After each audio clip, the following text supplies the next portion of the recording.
हरी बोल। बच्चे हमारे घर के बहुत ही महत्वपूर्ण सदस्य हैं और भविष्य हैं। हम सब की जान है, हम सब के प्राण हैं, सब माताओं के, सब पिताओं के। और सब बहुत चिंतित रहते हैं कि हमारे बच्चे बहुत मार्क्स लाएं, बहुत उन्नति करें, जीवन में कुछ बने और भक्ति भी करें। कुछ पेरेंट्स तो चाहते हैं कि उनके बच्चे भक्ति करें, पर ये सब कुछ हो नहीं पाता है। और आजकल बच्चे थोड़े बहक जाते हैं ये सोशल मीडिया इत्यादि के कारण, और प्रभाव पड़ रहा है बाहर के विदेशों का, जो भी उनका चाल चलन है इत्यादि का प्रभाव पड़ रहा है। बहुत सारे बच्चे विदेश जा रहे हैं, तो हम जो सपना देखते हैं वो सपना पूरा नहीं हो पा रहा है। तो हमें देखना चाहिए कि हम कहाँ गड़बड़ कर रहे हैं, हमारे में कहाँ गलती हो रही है। आजकल पेरेंटिंग के बहुत सारे कोर्सेज चलते हैं, स्कूल्स में पेरेंटिंग सिखाया जाता है और काउंसलर्स हैं उसके लिए जो पेरेंट्स को गाइड करते हैं। तो आजकल बहुत सुविधा भी है, पर पहले के ज़माने में जो घर में बुज़ुर्ग हुआ करते थे, दादा दादी, नाना नानी, मौसी चाचा, जो भी, उसके कारण बहुत सारी चीज़ें स्वतः बच्चे सीख जाते थे। माहौल अलग होता था, फेस्टिवल्स मनाए जाते थे, घर में इकट्ठे रहते थे सारे लोग। और बच्चों को सिर्फ माँ पिता इतना ही नहीं मिलते थे, बहुत लोग मिलते थे। चचेरे, ममेरे, फुफेरे, मौसेरे, भाई बहन, उठना बैठना, तो उसमें एक अलग प्रकार का वातावरण मिलता था बच्चे को, जो नहीं मिल रहा है आजकल। आजकल माँ और पिता और एक या दो बच्चा बस, तो एक्सपोजर नहीं हो रहा है बच्चे को। वो जो प्रेम भरा वातावरण रिश्तेदारों का होता था, इकट्ठे मिलने का या जॉइंट फैमिली का, वो नहीं मिल पा रहा है बच्चों को। तो सिर्फ माँ और पिता के ऊपर पूरी जिम्मेदारी है कि बच्चों को कैसे बड़ा करें। एक उद्देश्य बना लिया है सारे पेरेंट्स ने, करीब करीब 90% पेरेंट्स ने, कि मेरे बच्चे को बहुत ज़्यादा मार्क्स चाहिए और सबसे अच्छा इंजीनियरिंग कॉलेज चाहिए या मेडिकल कॉलेज चाहिए, या हर जगह कंपटीशन। अब बच्चा तो मासूम है, छोटा है, उसे खेलने की भी इच्छा है, उसे सब कुछ करने की इच्छा, और आजकल मोबाइल के कारण बहुत सारे एक्स्ट्रा चीज़ें हैं, गेम्स है या बहुत सारी चीज़ें हैं जो पहले नहीं था, तो उसमें भी बच्चे इन्वॉल्व हो जाते हैं। तो क्या करें, कैसे संभालें, घर बाहर, नौकरी, पैसा, बच्चा, सब बहुत मुसीबत हो रही है। तो हमको थोड़ा सा समझना होगा, ज़्यादा तो एक वीडियो में हम नहीं समझ सकते हैं। बाद में आपको इच्छा होगी तो आप प्रश्न पूछ सकते हैं। तो एक बहुत बड़े पंडित थे जिनका नाम था चाणक्य पंडित, चंद्रगुप्त मौर्य के समय में। उनके वो गाइड भी थे, राजनीतिज्ञ भी थे, पंडित भी थे, बहुत बड़े डिप्लोमैट थे वो। उनका नाम था कौटिल्य भी। तो उन्होंने एक श्लोक लिखा है बच्चों के बारे में। लालयेत 5 वर्षाणि 10 वर्षाणि ताड़येत, प्राप्ते तु 16 वर्षे पुत्रम मित्रवत आचरेत। 5 वर्षों को 5 वर्ष के बच्चों को बहुत प्यार दो, लालयेत 5 वर्षाणि। फिर 10 वर्ष तक के बच्चे को थोड़ा स्ट्रिक्टनेस, लालयेत 5 वर्षाणि 10 वर्षाणि ताड़येत। ताड़ना मतलब क्या होता है? थोड़ा डांट डपट, मारना नहीं, शरीर के ऊपर आघात नहीं पहुंचाना, लेकिन थोड़ा डांट डपट, थोड़ा स्ट्रिक्टनेस। और जब वो 15 वर्ष का हो जाता है, 15 वर्ष के पहले तक ये चलना चाहिए, और जब वो 15 वर्ष का हो जाता है उसके बाद उसके साथ मित्रतापूर्ण व्यवहार करना चाहिए। अब बच्चे को बड़ा कैसे करना चाहिए, ये बहुत बड़ी बात है। तो हम दो उदाहरण देखेंगे। एक उदाहरण है कि एक साइंटिस्ट था, वैज्ञानिक था। उसने क्या किया, उसने 2 अंडों को लिया जिसके अंदर कीड़े होते हैं। कीड़े अंडे के अंदर हैं जो बड़े होंगे, बटरफ्लाई समझ लीजिए, जो बड़े होंगे, और वो नेचुरली अपने आप फूटता है अंडा, अपने आप कीड़ा बड़ा होता है, उड़ जाता है। ये है नेचुरल प्रोसेस।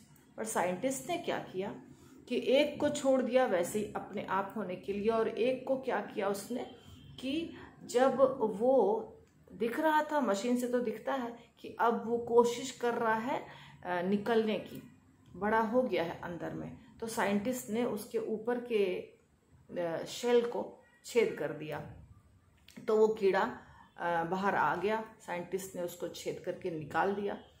और दूसरा जो था नेचुरली, वो अपने आप कीड़े ने फोड़ा और निकला। जिस अंडे को कीड़े ने अपने आप फोड़ा वो तो बाहर निकला और उड़ गया, पर जिस अंडे को साइंटिस्ट ने फोड़ दिया वो कीड़ा उड़ा ही नहीं, उसके अंदर शक्ति ही नहीं पैदा हुई। वो क्या हो गया, वो कीड़ा पंख विहीन, उसके पंख नहीं निकले और उसके शरीर में शक्ति नहीं हुई। तो इसका कारण क्या था कि जब कीड़े को निकलने का समय आता है, जब वो मैच्योर हो जाता है, अब उसको निकलना है और उस शेल के अंदर बंद है, तो वो क्या करता है, आप शेल को पुश करता है अपने शरीर से, अपने सिर से पुश करता है, पूरी ताकत लगाता है। जब वो ताकत लगाता है तो उसके अंदर विकास होता है, उसका शरीर मजबूत होता है। आप किसी चीज़ को आप देखिए, कभी कभी बहुत ही ऐसे बच्चे को देखिए जिसको ज़्यादा सुविधा नहीं मिली है, वो बच्चा बहुत स्ट्रांग होता है फिजिकली, और जो बच्चे को आप बहुत प्यार से पालिएगा वो बहुत कमज़ोर होता है फिजिकली। जैसे आप शिवाजी महाराज का भी उदाहरण देखते हैं, उनकी माता ने उनको बहुत मजबूत बनाया था ट्रेन करके।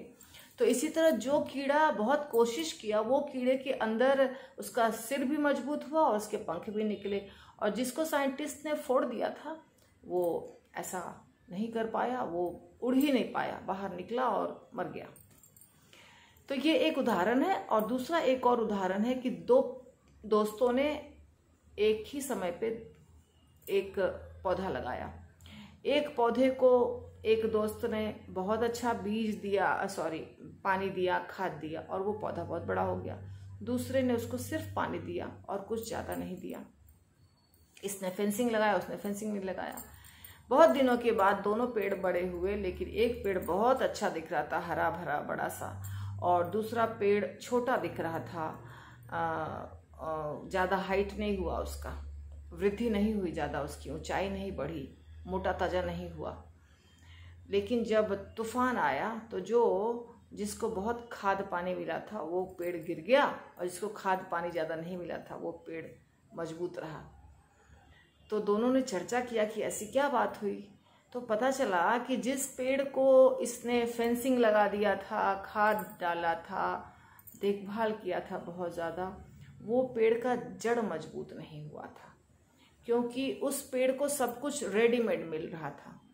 लेकिन जिस पेड़ को केवल पानी दिया था उसने क्या किया, उस पेड़ ने अपने जड़ को बहुत अंदर तक फैलाया, क्योंकि उसको सब तरह का मिनरल्स चाहिए था मिट्टी से। तो उसने अपने जड़ को बहुत अंदर तक, गहरे तक फैलाया और वहाँ से मिनरल्स को सक करके अपने अंदर लिया। इसके कारण उसकी जड़ इतनी मजबूत हो गई, बाहर तो पेड़ छोटा दिख रहा था पर अंदर में जड़ बहुत मजबूत था। तो जब तूफान आया तो ये पेड़ नहीं गिरा, और जिसको सब रेडीमेड मिल रहा था वो पेड़ तो बाहर बहुत अच्छा हरा भरा था, पर उसका जड़ तो मजबूत नहीं था, क्योंकि उसको सब ऊपर में ही मिल रहा था। तो उसने अपनी कोशिश नहीं की, अपने जड़ को अंदर ज़्यादा फैलाया नहीं, वो कमज़ोर रह गया और गिर गया। ये 2 उदाहरणों से हम ये समझते हैं कि जिस बच्चे को हम बहुत ज़्यादा फैसिलिटीज़ देते हैं, उसको हर चीज़ बिना मांगे दे देते हैं, उसको हर समय प्रोटेक्ट करते रहते हैं, उसके सारे प्रॉब्लम्स को सॉल्व करते रहते हैं, वो बच्चा खुद प्रयास नहीं करता है और वो बच्चा कमज़ोर हो जाता है।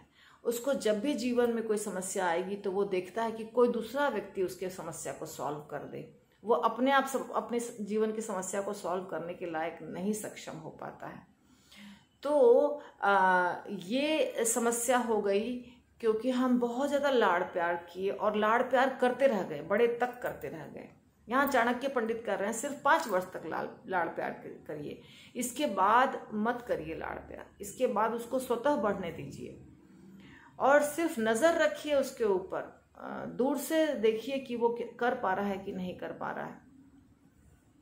और जब और बड़ा हो जाता है तब तो उसको दोस्त की तरह रखना है, क्योंकि उसके हार्मोनल चेंजेस होते हैं, उसके जीवन में बहुत सारा बदलाव आता है, वो बाहर जाता है, कॉलेज जाता है, दूसरे प्रकार के बच्चे मिलते हैं, दूसरे प्रकार के टीचर्स मिलते हैं, अमीर गरीब हर तरह के मिलते हैं, कोई उसका इंसल्ट करते हैं, कोई उसके साथ प्यार करते हैं, तो वो सबसे सीखता है। तो अगर हम प्रोटेक्ट करते रहेंगे बच्चे को, हमेशा उसे हम फैसिलिटेट करते रहेंगे, हर चीज़ हम उसको देते रहेंगे, उसके सारे प्रॉब्लम्स को हम सॉल्व करते रहेंगे, तो बच्चा अपने आप कुछ कर नहीं पाएगा। जैसे हमने कीड़े का उदाहरण देखा, जैसे हमने पेड़ का उदाहरण देखा कि जिसको ज़्यादा फैसिलिटी मिली वो मजबूत नहीं बना। तो हमें अपने बच्चे को बहुत ज़्यादा पैम्पर नहीं करना चाहिए, बहुत ज़्यादा फैसिलिटीज़ नहीं देनी चाहिए, थोड़ा गिरने देना चाहिए, गिर के उठेगा तो मजबूत होगा। अगर हम उसको गिरने ही नहीं देंगे, हम सोचेंगे नहीं मेरा बच्चा कभी नहीं गिरे। देखिए छोटा बच्चा जब चलता है ना, सब माताओं को ये अनुभव होगा, तो बहुत बार गिरता है वो, उसको यहाँ पे फोड़ा आ जाता है गिरने के कारण। तो जितना बार फोड़ा आता है उतना बार उसका शरीर मजबूत होता है, कि उसके शरीर को आदत होती है, फोड़ा आया फिर वो नेचुरली हील होगा, और फिर दूसरी बार वो डरेगा कि अब हम गिर जाएंगे ये गलती करने से, तो वो संभलेगा बच्चा। तो बच्चे के परवरिश में हमको ये सब बातें ध्यान देना पड़ता है, तब बच्चा जा कर के मजबूत होता है। तो हम तो हमेशा उसके सुरक्षा के लिए नहीं रहने वाले हैं, हम बूढ़े भी हो जाएंगे, हम उसके पहले मर भी जाएंगे। तो हमें बच्चे को ऐसा बनाना है कि बच्चा मेरे बिना अपने आप सब कुछ कर सके, ये है असली पेरेंटिंग। इसके साथ साथ यदि भगवान की भक्ति, उसके संस्कार देंगे तो सोने पे सुहागा। तो कोशिश करिए कि बच्चों को भी हम ऐसा कुछ शिक्षा दें जिससे कि वो प्रहलाद महाराज, ध्रुव महाराज इत्यादि की शिक्षाओं को प्राप्त करे, शास्त्रों को थोड़ा समझे, भगवान के ऊपर विश्वास करे, उसको मंदिर ले जाएं, उसको थोड़ा बहुत छोटा छोटा जो भगवान की पुस्तक में जो शिक्षा है, श्लोक है, कुछ है, वो बताएं, उसको पढ़ने की आदत डालें कुछ, तो इससे हमारा बहुत कल्याण होगा। तो इस प्रकार आप, क्योंकि मैं काउंसलिंग भी करती हूँ, प्रीचिंग भी करती हूँ, तो आप यदि चाहेंगे तो कोई और टॉपिक वो आप मुझे सजेस्ट कर सकते हैं कमेंट बॉक्स में लिख के, जिससे मैं उस पर बना सकती हूँ वीडियो, और प्रश्न होगा तो प्रश्न पूछ सकते हैं।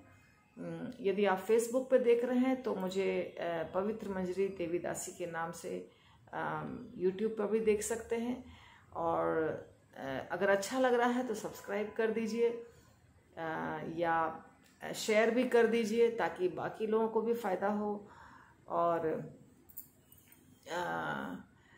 लाइक भी कर दीजिए।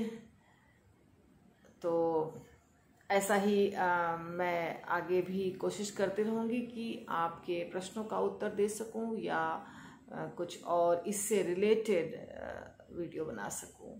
शील प्रभुपाद की जय। हरि बोल।